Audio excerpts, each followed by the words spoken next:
ഭാഗ്യവതിയമ്മ.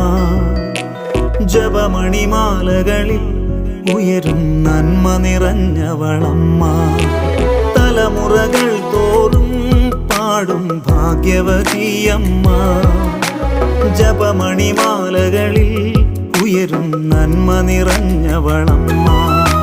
പറുദീസയായി അമ്മ ദൈവത്തിനു പാർക്കാൻ, പുണ്യാശ്രമമായി അമ്മ ഈശോയ്ക്കു വളരാൻ.